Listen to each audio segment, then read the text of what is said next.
This season of Here I Am with Shai Davidai is dedicated to the memory of my grandmother, Savtalea Davidai, who passed away earlier this year.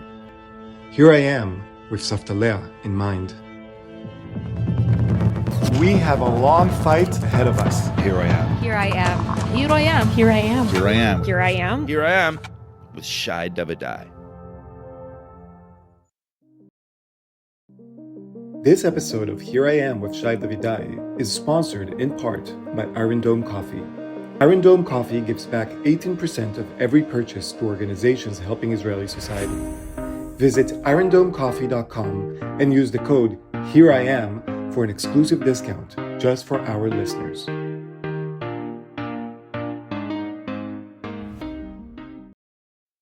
And the day after, we went outside and we saw thousands of posters all over the city that we never put up. By the end of the next day, we got photos of posters from all over the world.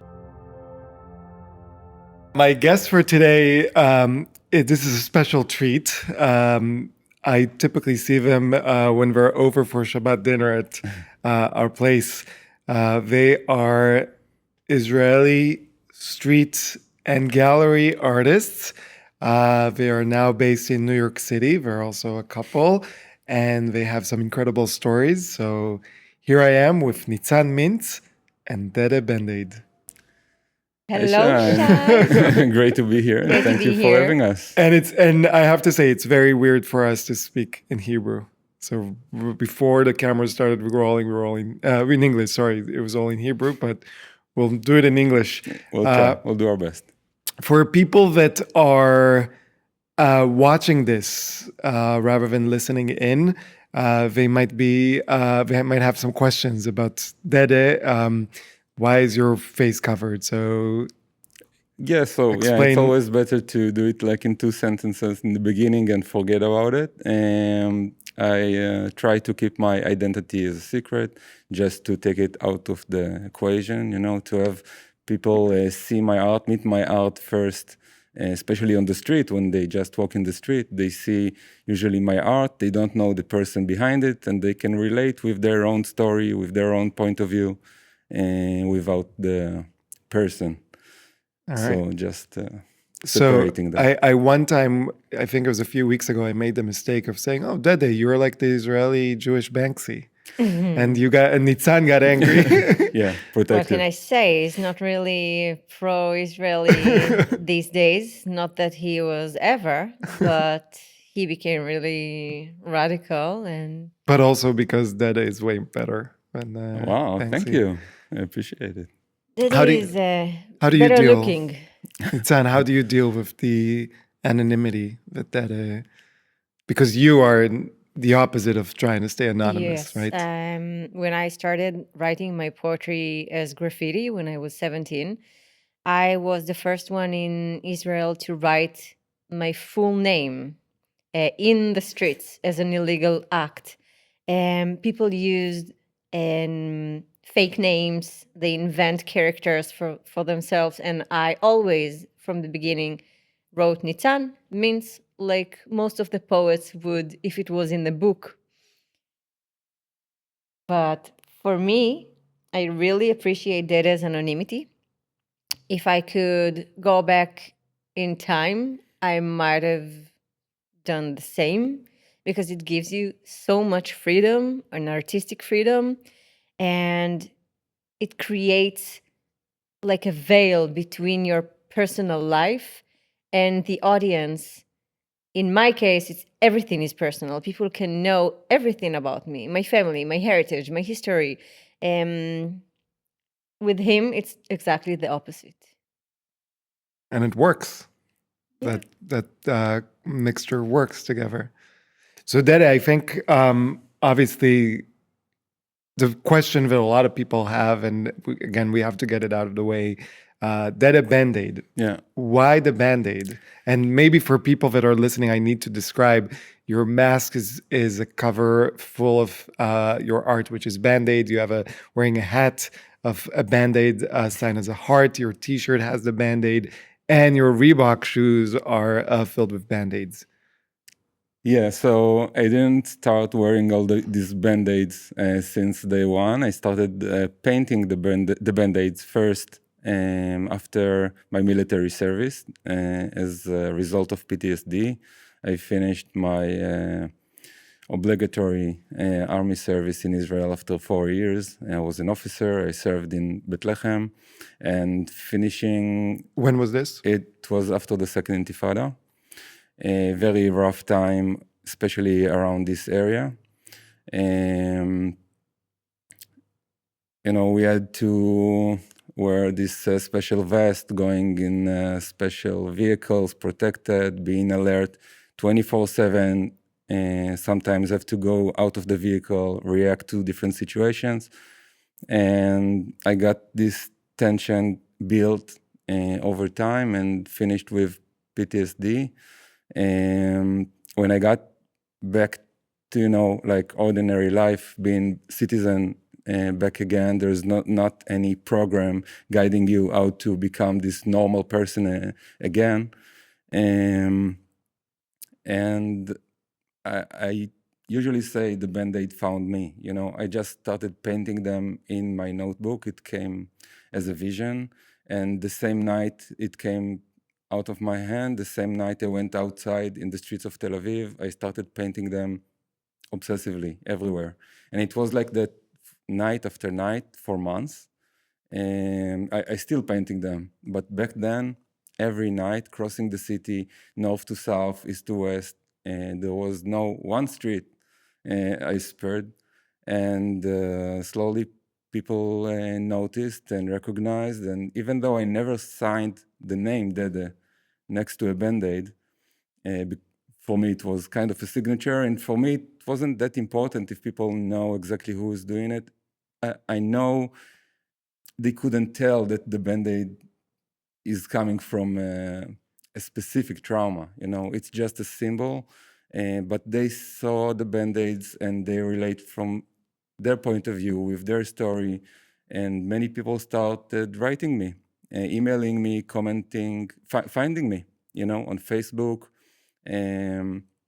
telling their very personal stories. And I found that the Band-Aid really helped more and more people. It helped me a lot. And after many years, I'm painting them for 15 years now, I can say that I'm cured from my PTSD. I don't feel it anymore, besides maybe October, but I'm sure we'll get to that. I don't feel my PTSD anymore, but I continue painting them in different projects with different meanings because of all these stories that I got along the way. So what is the Band-Aid? What was the Band-Aid for you the first time you drew it? Yeah. And what is the Band-Aid now? Exactly. So exactly like you said, along the way, it got more and many more meanings. So in the beginning, it was just a sign, a way to communicate with passers-by on the street, telling them that something is wrong. I myself didn't know exactly what I had. I just felt like super overwhelmed. I didn't know to say what is PTSD even. I didn't know what I have. I just wanted to put something out there. And once it's out there and I know people see it, it already helped me a lot. After a long time of painting them, changing the composition, the shape a little bit, the size, enlarging them, going from very small ones to like a whole facade, I got to know that a Band-Aid is a cover, that it tries to heal, but it's only hiding the problem sometimes. It's a very Israeli solution. It's a very poppy solution. It's a very simple solution, and sometimes it's not a solution at all. So it got many more meanings, and it already also changed the meanings depending on the place that it's placed. In the very early beginnings, I used to paint them on electricity boxes and utility boxes in the city because it had this crack in the center, and I wanted to close this crack. But I didn't think about it, but people wrote me and told me, oh, it's because the electricity is so expensive. So you paint it on electricity boxes and you're so smart. I didn't think about it. Later on, I started painting them on buildings, on walls, and people wrote me, oh, it's because the rent is so high. It's expensive in Tel Aviv. You're so smart. I never thought about it. I just wanted to put my own message. But slowly I got that it got many, many stories, and we all share the same problems, and we all see these wounds that we want to heal. Do you remember the first time you saw Dede's Band-Aids? For sure. Again, I was a teenager back then. We're talking about 15 years ago. People in Tel Aviv called him the crazy Band-Aid guy. They had no face, they had no name, so they had to invent something. Crazy Band-Aid guy, because it was so obsessive. I was a groupie. I'm proud to say I was a groupie because he was very creative. He was creating images in the top floors of skyscrapers. Like he was reaching every object in the public sphere and covering it with art. It was like observing the abilities of Superman as an artist.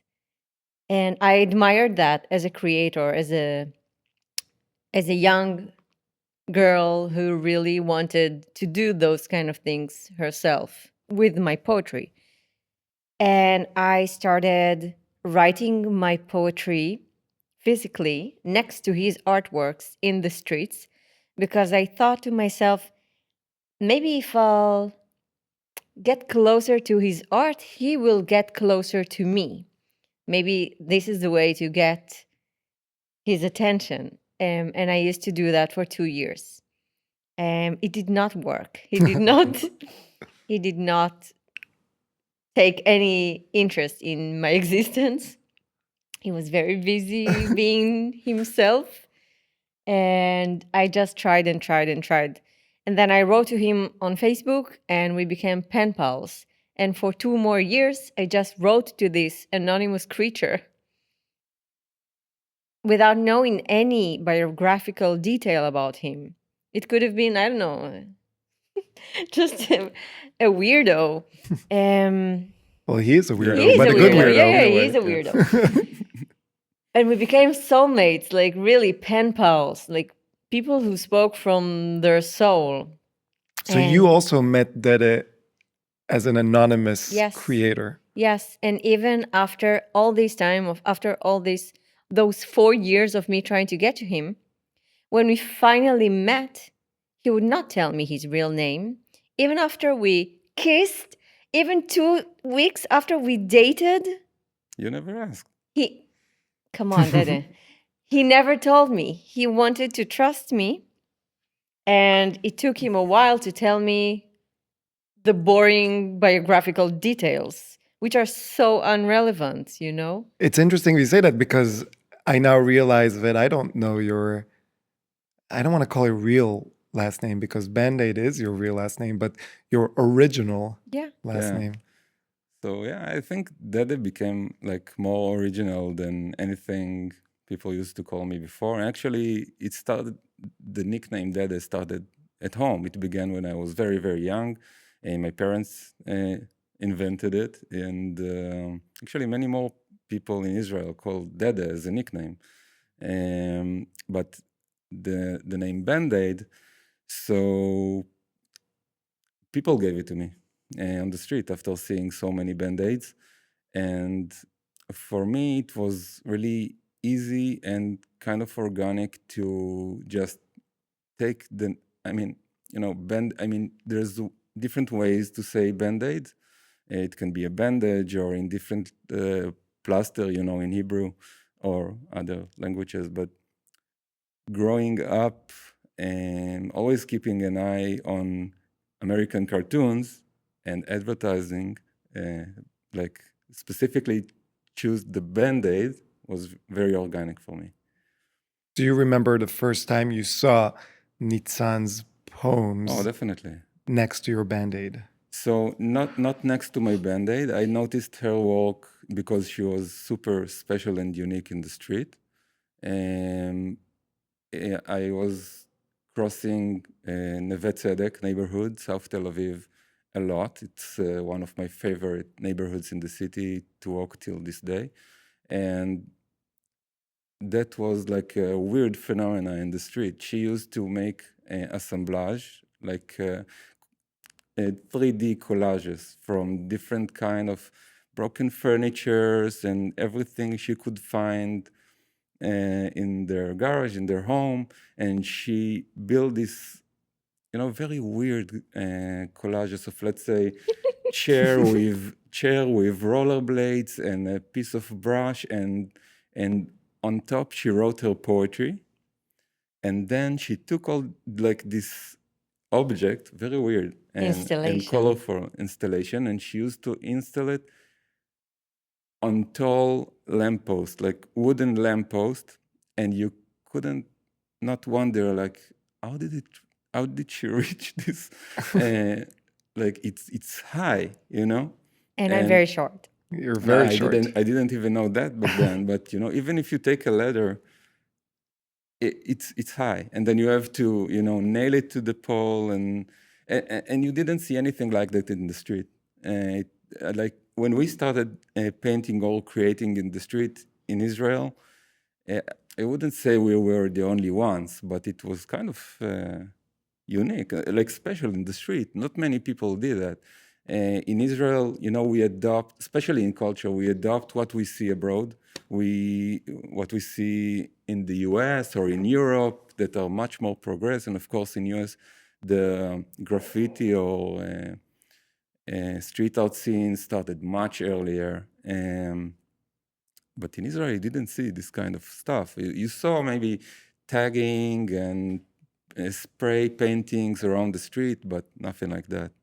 So I noticed it like right away. And even when she signed her full name, in Israel, you don't know if Nitzan is a boy or a girl. For me, she was also kind of anonymous, although she wrote her real name. Oh, come on, he saw my Facebook account. Okay, that came later. All right. That came later. When you enter a Facebook account, of course, you can see everything. But and I was blonde back then.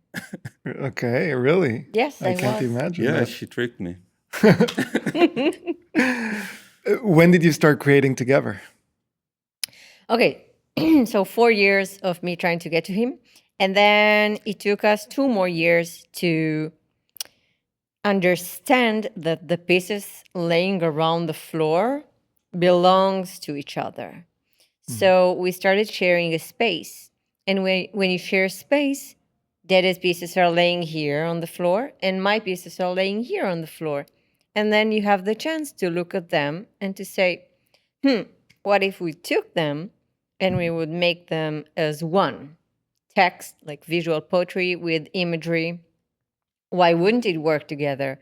The content by its own is dealing with the same issues. Dede and I speak different visual languages, and I deal with poetry. It's another world, but the inspirations and the traumas, they all speak about the same things. So the moment we understood that, we started attaching and trying to become as one as much as possible. What is that trauma? My trauma? Excuse me.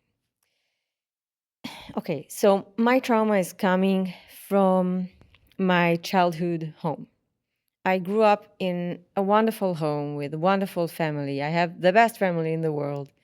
They're pretty unique people, 2 individuals that are really creative but not artistic, really interesting people, bubbly people, and crazy. Let's put it like that. So my mother, from a really young age, she would adopt and take kids from broken families. She started her way as a social worker, as a as a therapist. She would volunteer in asylums, she dealt a lot with mental health and with a lot of social issues, and she had the ability to reach a lot of, she had access to a lot of broken families. And she decided that because the system isn't working fast enough, sometimes those kids that are being beaten by their parents or are about to die because their parents molest them or hurt them that much, there is no time for bureaucracy. So she would take the law into her own hands, and she would just grab them from danger, and she would place them in our private home. So my private home became this sanctuary, this guerrilla sanctuary, you can call it, non-sponsored by the government or any organization. And it became too much. It became the amount of kids sometimes my house contained was too much for me to bear. I needed my mother for myself. I have one more biological sibling, and it's not a big house, although it's lovely and warm, but it's not a huge house. It's not like a mansion. And the amount of kids that were traumatized and came from horrific situations, it felt like there is a tsunami of horrors flooding my home, and I would suffocate there. I could not breathe next to all this grief, and you know, the amount of violence these kids suffered from. It's something that it's like another planet for normal people who never experienced those circumstances. I can see the immediate attraction to the Band-Aid. Maybe. So my trauma is coming from there. I felt like I'm losing my home physically and emotionally, losing my mother's attention. She was too busy, and she always thought that I'm very strong. I wasn't that strong to handle all that, and I drowned basically. And that's what led me to create my poetry outdoors. I had to escape. The house was not a safe place for me mentally. And I had to get out. I had to tell someone. So I chose walls, and this was my way of screaming. And most of my poetry, since forever, they are very personal about my family, about my mental health situation. And it's it's almost like an open diary. It's interesting to say that your poetry is very personal when it's hundreds, or not hundreds, but dozens of meters in the air and seen from the main highway in Tel Aviv and Ayalon, and you can see your poetry there. That feels like the least personal place in the world. I know. So imagine this is my way of screaming.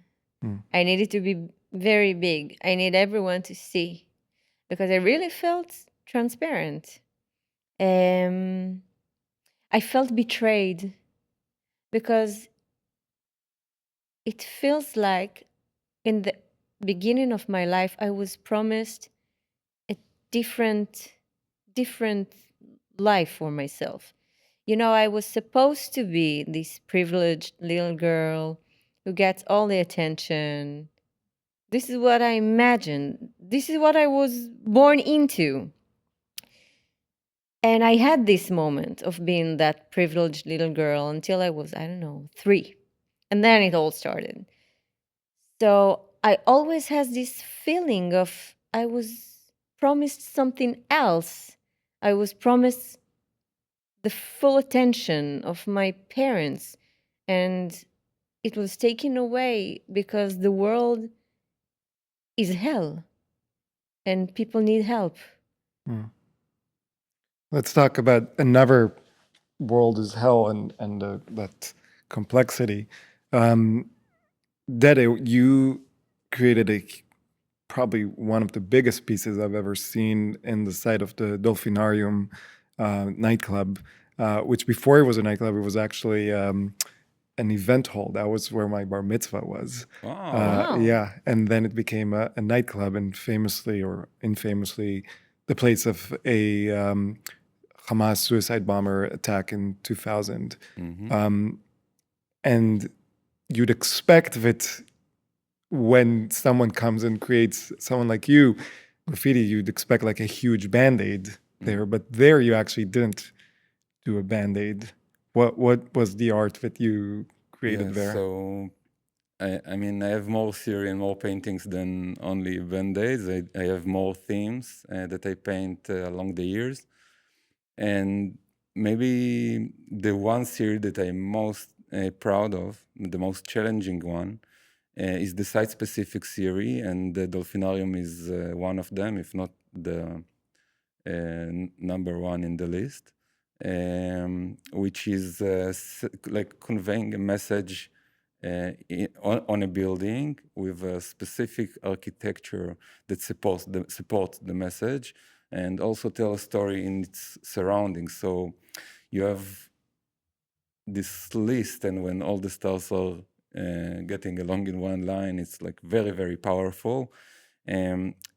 So the Dolphinarium, I noticed this building about 3 years before I actually painted there, and I kept going there all the time. It was abandoned, the people broke inside, they made campfire inside, homeless people slept there 4 years, then it was blocked, then it was breaking into again, and I kept going there.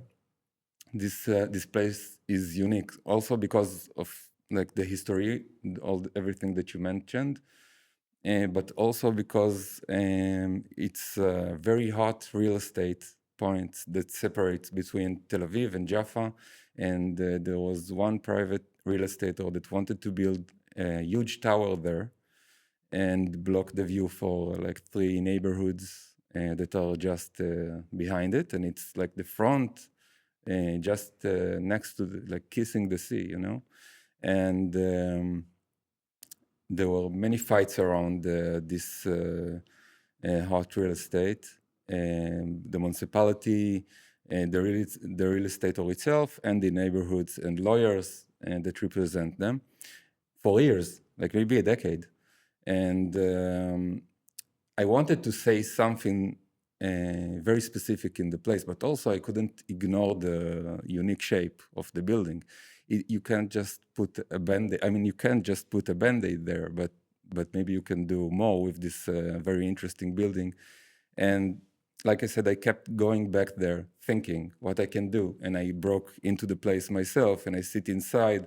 There's the pool of the dolphins and the place of the club that you mentioned, and I was walking this all empty area when it was abandoned, and I didn't know what to do. But one day I went outside and I just sat on a rock in front of it, and I looked, and I knew what I have to paint there, because this shape of the wind-up teeth, this iconic toy of, again, American, very American toy, says it all. I mean, it's a bite of real estate in the city and on the expense of all the neighbors around, and the huge fight between so many people. Everyone just wants this piece of land, territory. They fight about it.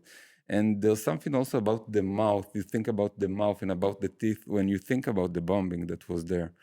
And is someone is the laughing about it? Is someone screaming because of it? I don't know, many ideas. And seeing this unique shape with the gap, I knew immediately I have to put the teeth there and it will be perfect. And then it took some time to actually reach the point that I can do it, because it's an illegal piece. It's huge. it's 11 meters in the air, and you have to do it illegally. And to walk from the ground, you can like just go on a ladder and paint there. And you need to find the right time when there is no wind, because you're holding a huge telescope pole attached to another pole, and you have to reach with this small brush to the tip. And you have to do it at night. And it took me a long time to actually achieve that. It was very challenging, but it was worth it, of course. You see why I fell in love with him? Be careful, I'm falling in love with him. All right. And then how did you get to the US? Because I can tell you, like, I have known about your work way before I've known you. You can see your work everywhere in Tel Aviv. For me, you are part of Tel Aviv.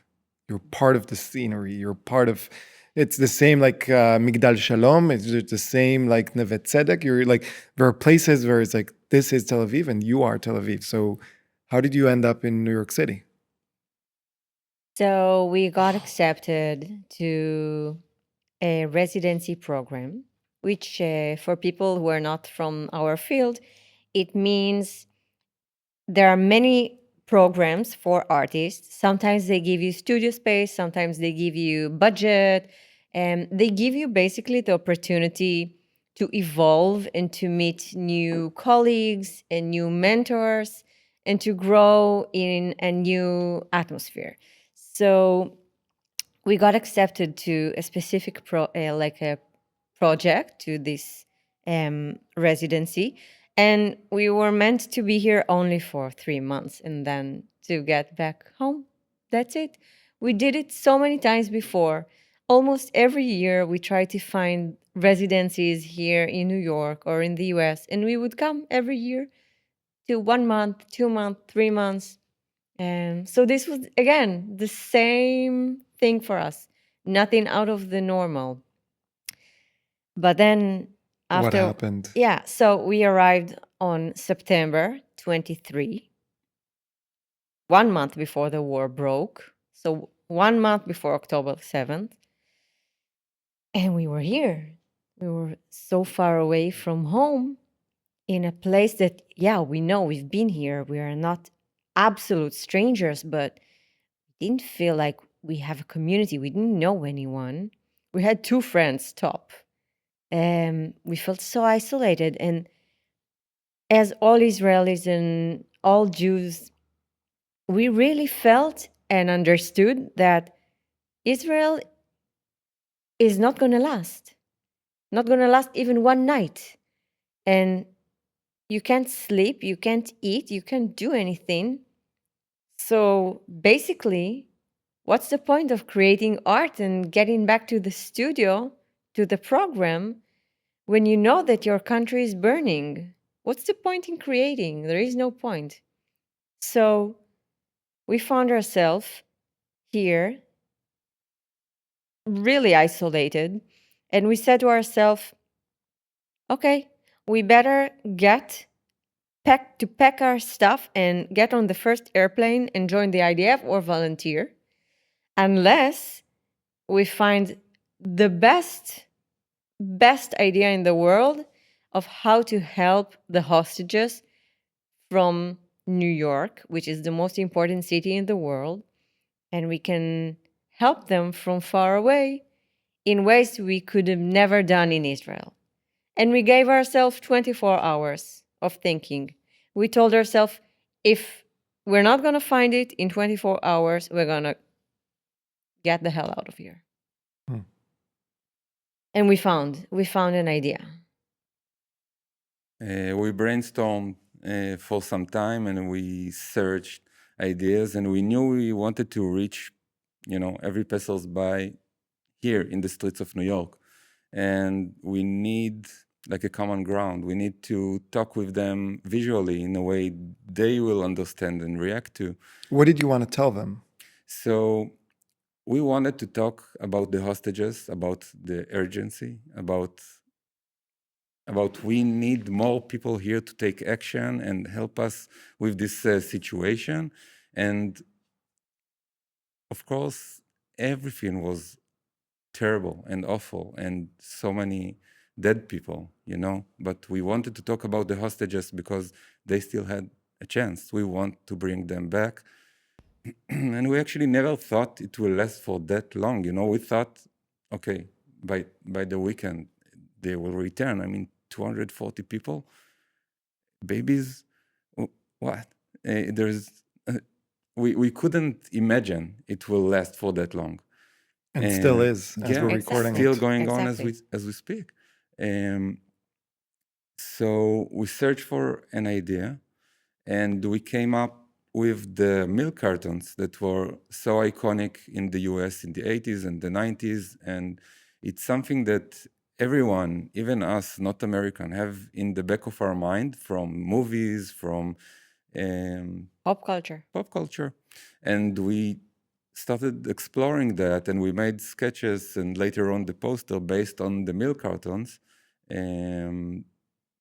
Of course, we changed the title. It used to be Missing.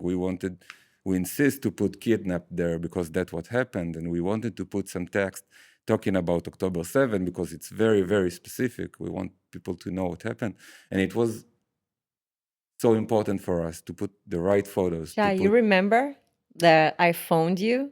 That's exactly what I was going to ask you. We were talking that night. On October 8th, so 24 hours, like you said, Yarden, my wife, and I, we were sitting in our bathroom because one kid was sleeping in our bedroom, the other in their bedroom. So it was the only place we could sit. And you two were on speakerphone. And because Yarden is your translator, both of yours. And we're working on the text.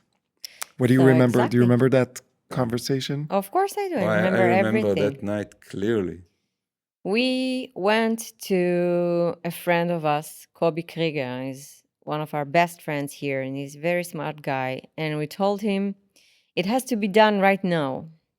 And he brought two friends. One is a lawyer, amazing. He was an amazing help for us. And one is a doctor. He's genius too.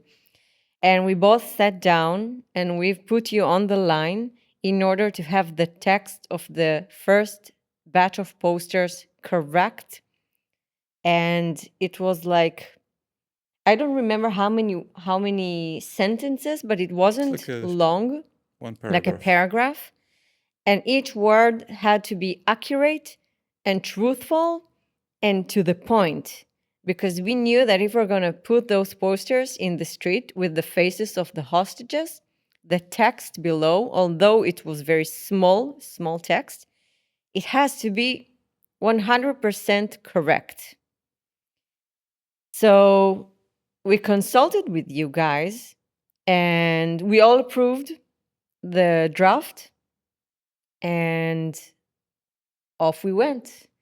And we finished that evening, and Dede and I took off in the morning. We printed 2,000 copies, started hanging the posters in the street, crossing Manhattan, and trying to interest different people in the street for taking the posters. Do you remember where you put your first poster? Wow, the first one. We started Midtown, and I think, you know what? I think around Bryant Park. We started around Bryant Park. No, I think before. We started in Ridgewood because we used to live in Ridgewood. So we took the train from Ridgewood. So we probably put it next to our home. And then we took the L. And then we came to Manhattan. So it's tricky. But we did a lot of them in the subways and in the entrances. And then we climbed. We climbed to the top. Then we crossed next to the UN. Yeah. I remember because I think it was October 9, so really 2 days after the massacre. Yarden was in charge of the Upper East Side, and I was in charge of the Upper West Side. And I remember putting all of them, and it felt weird. Yeah. It felt weird to be putting posters of Israelis that are in Gaza in New York City. Although some of them are Americans, some of them are Hindu, some of them are Thai, some of them are Muslims, some of them are Christians. Yeah, but that's also the contrast. I mean, we wanted people to think that maybe we're talking about their neighbor, and we wanted them to approach the poster and read, and then discover it's someone. Some of them were their neighbors. Yeah. Some of the people that were held hostage are New Yorkers, are people from Tenafly, are people from many other places. They are their neighbors. And then what happened? How did the posters from, starting in Ridgewood and Midtown and Upper West Side and Upper East Side end up all over the world? Because people were not interested. People we approached on the streets were not interested of hearing, listening, and seeing what we have to show them. So basically, Dede and I were very naive. We came from a very traumatized, burning place of urgency. But we could not understand that no one else is sharing the same emotions as us, and the world is just, doing its usual. So people wanted nothing to do with us. It was a full day of crossing Manhattan and receiving only no's, like no after no. No one wanted to do anything with the two of us. And we felt betrayed. We felt devastated. We felt like Israel is alone in the world. Way before Israel, in the New York Times, they said Israel is alone. I don't remember the exact newspaper, but there is like a title, Israel is alone. We really felt that on the first day after October 7th. And that's why we chose to upload the files to Dropbox file and share it with as many Israeli WhatsApp groups possible, the ones that exist in New York. And then it spread like wildfire because we touched the right audience. And the day after, we went outside and we saw thousands of posters all over the city that we never put up. And by the end of the next day, we got photos of posters from all over the world. The Far East, Europe, Australia, New Zealand, everywhere. And in the next 6 months, we became organized. We had a group, like a headquarter of really dedicated volunteers who were responsible for so many aspects of this guerrilla campaign. Each had his own unique mission, and we operated as one like machine almost. We dedicated 8 months just doing that. And it's a lot of work, updating 33 different languages, posters. Every day there are changes. Different family members of the hostages needs to add more of their family members or to remove or to change things that are done by mistake, like spelling mistakes in family names. So you need to update it in 33 different languages. So we had an amazing volunteer doing only that, and we had a volunteer running the social media, and we had the design, and we had so many aspects, and the PR. And we all did it as a group of people, dedicated people, who did it from their souls, and this is what kept us for 8 months just running on fumes in a place we did not belong in. What was the most meaningful place that you saw a poster or the poster reached?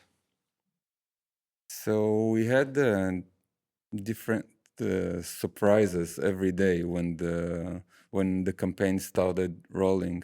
We couldn't imagine how many influencers and people we see only in movies will hold the poster on their social media, and we couldn't believe that every president, every important president, will hold the poster Congress people, Senate, People brought it to the UN. the UN. It was everywhere. Then, after like a month or 2 months, we see soldiers entering with the posters to Gaza and putting the posters on trees there. And these photos are shocking.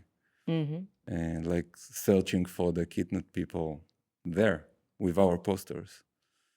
Also, some really, really crazy, brave Israelis or Jews went to Arab countries and put the posters up. This is like really dangerous. Yeah. They did it in Turkey, they did it in Egypt, in places that do not welcome us at all, and do not care about the hostages at all. And they were there. I don't know why, but they decided to put the posters. But the story has another part. Do you remember the first time you saw a torn poster? Yeah, it was online actually. Online? Before I saw it in real life, I saw it online. It was the famous reel, like the video that ran on Instagram of the Muslim girl in NYU? England or something like that. In London, yeah. In London, maybe. And she's like really cursing and tearing down many posters. And that was in England. What did you think? What went through your mind? That it's just a radical Muslim tearing down posters in England, and then it will be okay. Like there's extremists everywhere. It's one more extremist. Yeah. That's it. We were very naive at first, but then it became like a huge wave. It started slowly, but suddenly it was a huge, huge wave of people tearing down posters, and you could really see it becoming a trend on social media, like any other trend, but it's like life of people. The longest trend ever. Yeah. Still is. You've probably spent a lot of time thinking about this. Why are people still tearing down posters of the hostages? Why are people still hating the Jews after thousands of years? Same. For me, it's very clear. It's very simple. You cannot justify it by saying, no, Israel is a post-colonial state who's doing this and doing that. No, people hated us, tried to kill us since forever, and it will stay like that. Nothing will change. The only thing that did change is our ability to thrive, to survive, to protect ourselves, and to have wonderful lives. That's it. That's our job, to protect ourselves, not to solve the problem of antisemitism. We need a strong army. We need to be strong no matter where we are. And that's the only way for us to be able to continue living. That's very basic. I don't think we can ever solve the anti-Semitism problem. It's rooted, it's ancient, and it's profoundly engraved in people's heritage, almost to their DNA. It's something that we cannot change. Why fight it when you can take your energy and build better shields and better systems for yourself, and then your core can really thrive, because we Israelis and Jews can thrive like that. Just give us one moment of like prosperity and boom, here we go. We grow so fast, like we thrive like no one else did before. So I look at the world and I say, it's exactly what my grandfather warned me about. It's exactly what, and my family has documentations like 1,000 years ago. So I know exactly what pogroms in Russia, my grand whatever experienced. And he saw his girl and wife being slaughtered in front of his eyes. I'm talking about almost 700 years ago. He wrote it in his diary and we kept it. So this is life. you have to be better. You have to protect yourself. But a lot of the people that were tearing them, at least on the outside, seemed normative people. But the Nazis were normal people. Don't you think?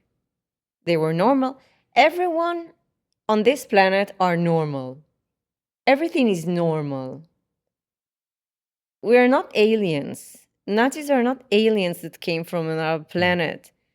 And they look like you. They like the same food as you. They make love with their wives. They give birth. They love their kids. Sometimes they don't like their kids. They're just like us. But then, as a side gig, they hate you. So they're normal. So what was your solution to seeing all the torn posters? So I think at first, everyone, not only us, but all the groups, everyone that used to put up posters, decided to go even more extreme, to put more posters, to put it more addictively everywhere. Other people reached out and they wanted to put the hostages' faces in places that you can't tear down. Newspaper, billboards, digital TVs on like trucks that going driving in the city. Projections on different buildings like the UN or museums around the world. It actually helped us. It helped a lot. Many people, they could invest in billboard, buy a projector, rent a projector or pay for a digital TV, and they did it. And we helped with graphics, but we never asked for anything else. And we continue to roll this project. And actually, tearing down the posters gave us so much PR attention, because in the beginning, we got much media coverage. Like everyone reached out to hear about the posters, but then after 2 months, they forgot about it. Yeah, they just, how much can you talk about a poster? And then after people started tearing them down, the interest grew, and even more media outlets reached out to hear more about the story. And every time we went to give an interview, we brought up the hostages, and we tried to avoid politics and talk only about them and bring them again to the center, and keep this project, growing and rolling. Keep their names alive, keep their faces alive, so anyone on this planet can know their story and remember them. And yeah, it was important. Almost ironically, I don't even know if that's what you were planning, but it became symbolic of something like the early graffiti wars, like a tag war. Yeah. There was neighborhoods where there are posters and neighborhoods where there are no posters. And for a Jew walking around in New York or traveling in Europe, you knew where there are more Jews or less Jews, or more supporters and less supporters based on the posters. Yeah, definitely. After, as month passed, you could see neighborhoods that are still filled with posters or half filled with posters, and other neighborhoods that are empty completely. And this time it's not necessarily because of the weather, sun, rain, snow, just people were tearing them down. And so you could really feel in what neighborhood you feel safer or not. You could recognize the audience. And it's also, we both, as we started talking, coming from the street art and graffiti scene, we used to our artwork in the street, not surviving sometimes very long. Sometimes we create in the street and the artwork disappears the day after, if not maybe a year after, but it's temporary. Here in this project, we're talking humanitarian project. It's about life of people. We want to rescue them. For us, maybe we are kind of naive, but we We couldn't understand people that don't want to join. And of course, we couldn't understand people that tear down the poster. It was crazy. I can understand them. I of know course, their motives, but I don't agree kind with of them. No, I get them. I understand. get them. I really do. And if it was the opposite, I would have taken their sides. It's very easy, but I understand them and their motives, but I'm on the other side of the coin. I am who I am. I was born like that. And we actually, by mistake, we taught the Jewish people how to do graffiti Yeah. and how to fight True. with graffiti. But this time, this project, the posters stayed the same, right, for a long time. But the situation around it changed all the time. So the meaning and what people think about the posters and how they look at the posters changed. In the beginning, we got this period of time where people didn't tear down posters because they felt, they felt for what's going on there, or at least they respected in a way. How long did it last? Maybe 10 Not days. long, okay, but the situation changed and the poster stood in place, and it's every day you got more surprises, more meanings, and you could see by the peak of the news, the media coming from Israel, you could see the reaction in the street through the posters live the same day. You can actually see the brainwashing machine working. When there was a big story about the bombing in the morning in the news, in the same day, many posters were torn down. And in other days, slower. As if the hostages are to blame for anything. Because after some time, people didn't see the faces anymore on the posters. They saw the posters as a symbol for Israel and for the Israeli war. And they don't see the person in the poster anymore. Let's be honest. Most of the people that tore down the posters did not see the faces as humans to begin with. Because, let's give an example. 10 days on average, it took the majority of people to start tearing down the posters. Israel did not attack yet. So nothing happened. Only the hostages were in Gaza. I mean, that was the status quo. Hostages in Gaza. And Israel did not attack at that point, and yet people started really massively tearing down the posters. There's a very wide spectrum. I mean, some people are against us, no matter what. Exactly. But, When did you decide to slow down or stop? After 8 months. What happened? We had a rough time here. So obviously we dropped from the residency program. So that wasn't relevant for us. It's so weird. A lot of weird things happened to us. People broke into our apartment in Ridgewood, the one that we started everything from. We got so many death threats and so many people harassed us. So many DMs on WhatsApp, Instagram, Facebook, phone calls.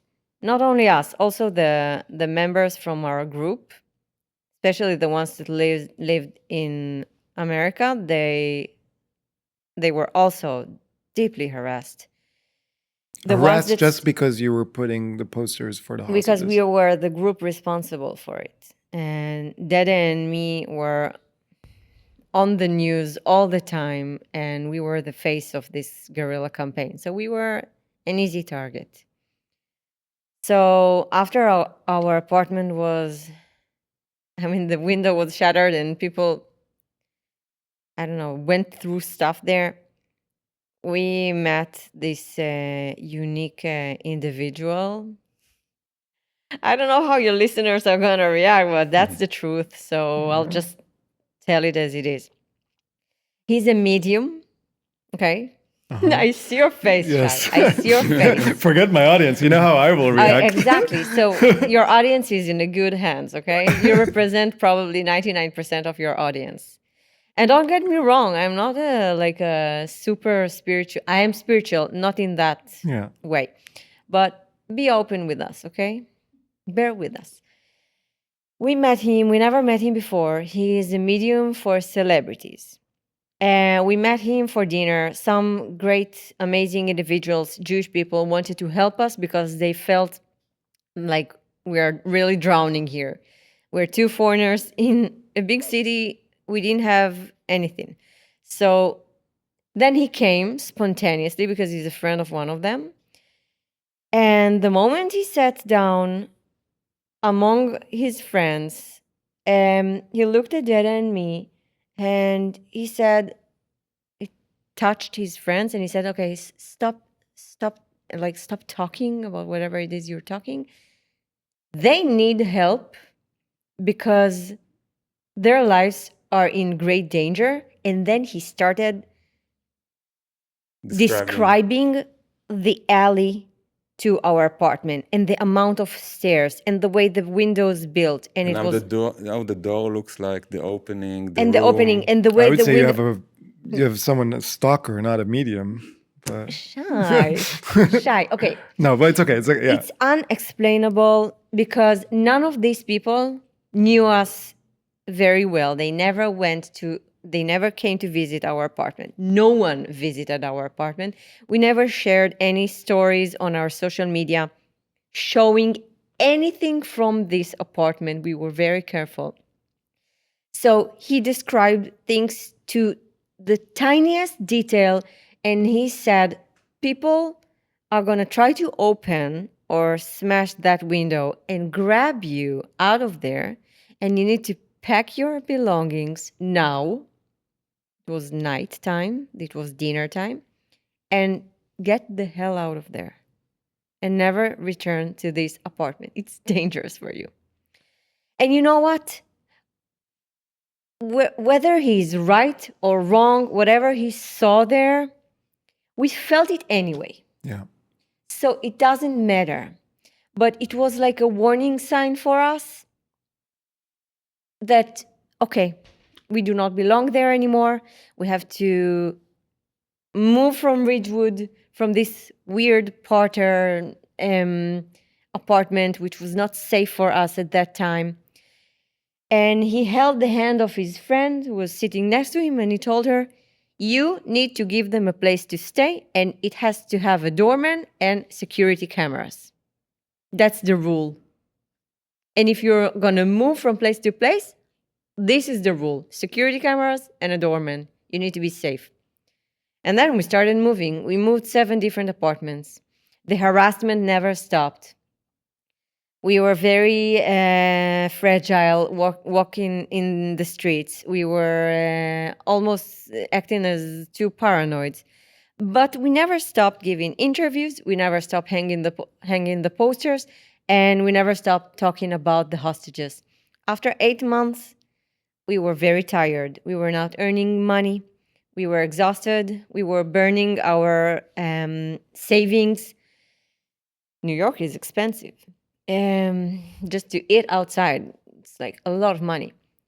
So we were very, very out of breath at that point.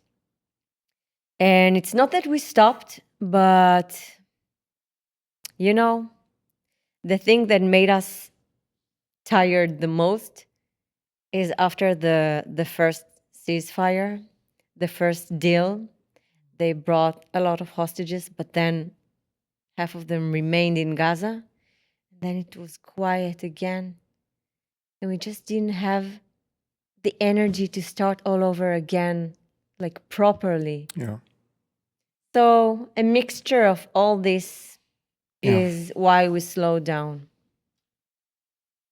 Do you ever stop and think about what you did? Like how big and important and impactful that 24 hours of like, let's find something to do, what it actually achieved?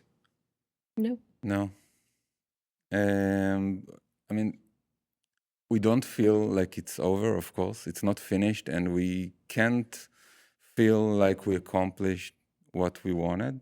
Of course, we made all this project, like everything going, so many stuff happened. People, of course, everyone knows the faces, and people, and we reached decision makers, which was the main first goal. But it's not over.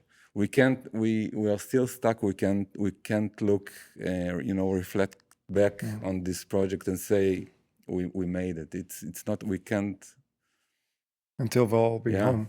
And we still continue. We're not putting the posters. We do it. There is a film that is based on our efforts and about this campaign. We are part of the film. It's a phenomenal film called Torn, who is describing basically the act of tearing down the poster and the fight between the pro-Palestinians and the pro-Israelis in the streets of Manhattan. This is what's the film about. And we go with this film, it's a full film, like a feature. We travel all over the country with this film, and the director and some of the participants, and we give talks and we give Q&As. And Dede and I talk a lot about the hostages. Every week we have an event, we speak, we give art talks, we give talks about artivism and about this campaign, and we encourage the new generations to create their own campaigns, and we teach them based on our experiences, because we want the next generation to be able to create new things for our people. And we need to pass down the torch. And most importantly, for them to understand that they can make a difference, they can act, they can. It's up to us, It's up to everyone. So you can't wait for someone. We didn't stop talking about the hostages. We're just doing it in a different way. Do you remember what you told me in, I think it was October 2023? You were over for dinner, maybe it was Shabbat, and just before you left, we were sitting on our stoop, and we were talking about activism, and you, Nitzan, said, you need to think in the mindset of, even if I need to clean the streets for a living, I don't care, because this is important. I still agree. I still agree with myself. Oh no! But you should be willing to lose everything because this is the right thing. Because it's our people. Yeah, I remember. What else do we have in this world? So what are you working on now? What's next for two of you? So for this 8 month, since we started, since October, we didn't have a studio. We were in the city. We couldn't go and create anyway. Nothing felt important enough, to actually make art. I mean, the posters doesn't look like anything we do usually. Of course, people look and say they are artists and this is an art project, but for us, it was an act of need. It was activism. It had to be there, but we didn't look at it as art. And we didn't have a studio. And for us, after over a decade of going to the studio every day and create, and this was our life, to go and create and communicate, and suddenly we don't have it for almost a year. So basically 3 miraculous things happened. A lot of miraculous things happened. Even the medium was pretty incredible and life-changing for us. So the first thing that happened, a phenomenal Jewish woman helped us find an apartment. So there we had our home, our nest, a place to... we stopped moving every week from place to place. We had a ground. We had our own bed. So this is one miracle. And the second miracle is Silverstein Properties gave us a studio space in the World Trade Center, which is just above ground zero. We observe the American trauma from our window and we think about home and we think about 20 years from now, how will we look like? How will we react? How will we thrive after and heal from our trauma? So for us, it's really emotional having a studio space up there. And the view is amazing, and it's like a gift from God almost. It's not almost, it's a gift from God, period. Everything we received is a gift from God.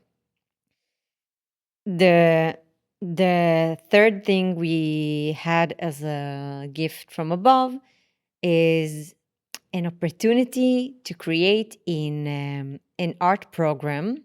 Again, a different art program. This time, 8 months after the war broke, after we became very exhausted, an opportunity knocked on our door, and amazing collector selected us to come to Martha's Vineyard, which is like heaven, and we felt like we were coming from like a hellish situation in Manhattan, because hell is now in kibbutzim, in Gaza, in Israel. So now we found ourselves for 3 weeks in Martha's Vineyard, and it's the most beautiful place on earth, maybe. I don't know. It was the first time we were leaving the city after everything that happened. Yeah. And the first time we forced to have a break with this project that we're so locked into. And we find ourselves in this magical place. And still, we arrive, we sit there, we look around, we're staying in this beautiful farm, and we feel like we are in a kibbutz. We feel the kibbutzim, because we have all this charge in our mind, and we try to unwind, but we see around us club cars, we see around us white pickup truck. Like Hamas used to drag the hostages. We see nice people that don't know you, but they pass by on their bike and they say hello, like a kibbutz. And everything feels like a kibbutz. And it's legal there to hunt deers in hunting season, apparently. So when you walk in the forest, you just see skeletons all over the place. And you feel like you're in the fields looking at death. Although it's something else, but still it's like there, laying on the ground. And then slaughter day comes. Slaughter day in the chicken coop, because they grow their own chickens. And at some point, they want to eat them. So they need to slaughter them. They don't have machines. It's not an industry. It's the farmer with the knife. So it's slaughter day. And the entire floor is covered with blood. And the white pickup trucks are filled with blood splatter. It's very triggering for us. So everything there was triggering. Everywhere we looked, we found triggers. And in this beautiful environment, like a magical island, we see triggers, and we go there. We walked there for 3 weeks, and we documented it. We had to take photos and then started painting them. And that's your new art that I've seen you work on. Trauma, you can't run away from trauma. Exactly. It runs after you. Even in the most beautiful places. Well, typically, I tell people that I wish we could keep the conversation going and I'll have him for another episode. But I know you'll come to my Shabbat dinner. I don't know if tonight or next week, but we'll keep the conversation going. We love your food very much. Yeah. I mean, your wives. Yeah. All right. So we're going to end the episode with what I call the Here I Am lightning round, a series of rapid fire questions. There's no right or wrong answers. That's the first thing that comes to mind. And you can jump. I think people will recognize your voices. Nitzan Mintz Dede Bandaid. What is one thing people don't know about you? Wow. Well, for you, Dede, it's easy. They don't know who you are. I hope so. That he's very pretty. Yeah. He's handsome. He's a great-looking man. I try. He's a nice. Don't exaggerate. What about you, Nitzan? Dede, you answer. Okay, let's play another game. Dede will answer on my behalf, and I'll answer on his behalf, okay? It's the last time I'm having Israelis on the show. They make decisions on their own. Okay, deal? You answer on my behalf, I answer yours. They don't know that you like hummus? Who cares? Okay. But What is one thing people don't know about the Jews? Wow, I thought about a very dirty thing. I don't know if I'm allowed to say. Go ahead. Big. I have to say, we've heard that once before in the show, and it was from another artist, Zoe Buckman. So apparently, There's something in artists, but okay. Apparently. What is Big your hearts, I meant. big hearts? yeah. What is your favorite curse? My favorite curse is not Dede is nevela. Nevela? Yes, Which is nevela. corpse. Carcass. Carcass, Yeah, nevela. yeah, it's true. How about I you? say it a lot. Wow. Mine. What's mine? Probably emek. Emmek, without the kus. Mm-hmm. Emmek. When was the last time you cried? Dede never cried. Yeah, I can't remember. Maybe when he was But- born. Maybe not. But Nitzan once a week. Yeah, once More a or period, you know. If you could have any Jewish person over for Shabbat dinner from any moment in history, dead or living, who would that be? Donna Grazia. I didn't answer on your behalf. Who's yours? Answer in my behalf. I don't know. You wanna... I want to have Mike Myers. Does it count? Mike Myers is Jew. Yeah, Mike Myers and Donna Garcia. Yeah. He's a genius. He's a genius, okay. Yeah. What is your favorite Jewish holiday? Pesach. What is your least favorite Jewish holiday? Shavuot. Yeah, I would say. When do you feel safest? In Tel Aviv. So true. Yeah. When do you feel least safe? Ridgewood. But we should be clear, Ridgewood, New York, and not Ridgewood, Queens, New Jersey. Yeah. Exactly. What gives you hope? Actually, maybe corny, I don't know, but reflecting the past year and a half, feeling our community here gives me Community. super hope. Yeah. Community is basically everything. Finally, every episode, I urge the listeners to donate to one charity if it does good in Israel, the Jewish diaspora, or the world in general. Where would you want people to donate to this week? Aviv Sherwood is saving wildlife animals. Yeah. One time, Dede and I saved a pigeon. You know, a pigeon, but we saved it. It landed on our roof. Yeah, it We landed had to on our take it. roof, and then we took it. No one from the municipality agreed to take this pigeon because no one cares about pigeons. And the only person who took the pigeon and helped it with infusions, you know, he took really good care of it. X-rays, everything. X-rays. It was Aviv Sherwood in Israel. He's helping any wildlife you can imagine. Where can people find him? How can people donate to Facebook. Aviv Sherwood? Aviv Sherwood. Sherwood Wildlife. Yeah. They have a YouTube, Facebook, everything. He's a genius. He's an amazing person. All right. Nitzan Dede, where can people find you? Instagram, Facebook. What's your Instagram, Instagram? Facebook. My name, Nitzan Mintz. Nitzan Mintz. Nitzan Yes. And then Mintz. it's annoying, but yes. And Dede Band-Aid in one word attached. It's on Instagram, Facebook, my website, all the same. Dede Bandaid. Band-Aid. Where can people find, see, and buy your art? They need to contact us because thank God the building that our studio is located in has the highest security maybe on the country. After 9/11, this area is very well protected. And for us, it worked very well because of what we've been dealing with. And maybe we should plug one last thing before we end. The Dede's annual Afikoman. Afikoman. The Afikoman hunt. Yeah.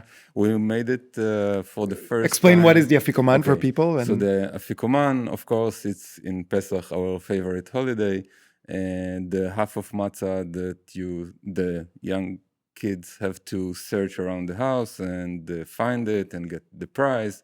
And for about 10 years, I'm having the Afikoman treasure hunt in the city, in the streets of Tel Aviv. I'm hiding art Afikoman, which are original pieces that I hide, and I put clues on social media. People run, and it's growing every year. There are more and more people searching for the afikoman and trying to be the first to grab it. And this year, we did it in New York. We had it in New York for the first time, which was and we participated. And unfortunately, me and my kids, we couldn't find any. It was so good. But it was great. And it's for a lot of people, it's fun to do with the kids, or if you don't have kids, to do by yourself. And if you find one of the afikomans, you have an original piece of art. So next Pesach, we're going to do it again. We'll do it again. All right.